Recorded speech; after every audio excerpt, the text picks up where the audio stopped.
আসসালামু আলাইকুম সবাইকে। ঈদ মোবারক। আজকে ঈদের দিন অথচ ডিউটি করতেছি, দেখেন ডিউটিতে আছি, অন ডিউটি। আপনারা হয়তো রজনীকান্তের সেই রোবট মুভিটা দেখে থাকবেন। রজনীকান্ত প্রথম অর্ধে ওই রোবটের ভিতরে, চিপের ভিতরে কোনো ইমোশন, কোনো ফিলিংস দেয় নাই। কেন দেয় নাই জানেন? কারণ সে জানতো ইমোশন দিলে কি হইতে পারে।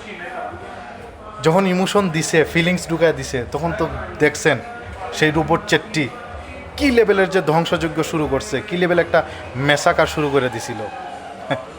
আমরা হচ্ছি সেই রোবট ভাই। আমরা আসলে পুস্ট দিয়েন না, এরকম পুস্ট কইরেন না ভাই।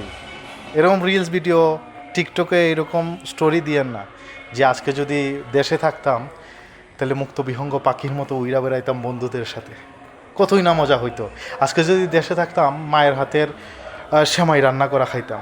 আজকে যদি দেশে থাকতাম বউ বাচ্চা নিয়ে ঘুরতাম, সবার পাশে থাকতাম, আত্মীয় স্বজন থাকতো, সব কিছু থাকতো। এগুলো নিয়ে আইসেন না, মনের ভিতরে নিয়ে আইসেন না। আমরা হচ্ছে সেই রোবট, যেই রোবটের ভিতরে কোনো ফিলিংস, কোনো অনুভূতি, কোনো কিছু ইমোশন, কোনো কিছুই কাজ করবে না। যদি এই ইমোশন ঢুকায় ফেলান তাহলে আপনার সব কিছু ধ্বংস। এই প্রবাসে আসছেন আপনি জীবনে সফলতা নিয়ে আসার জন্য, পরিবারের সচ্ছলতার জন্য।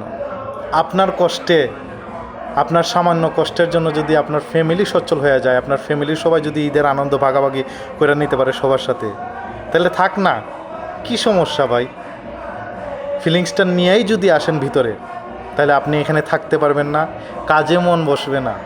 শ্বাস সমুদ্র তেরা নদীর পাড়ে আছেন দাদা ভাই, এত দূরে থাকতে পারবেন না। আমরা প্রবাসী, আমাদের ইমোশন নেই, আমরা ইমোশন লেস ভাইয়া। আমরা জেনে শুনেই এখানে আসছি।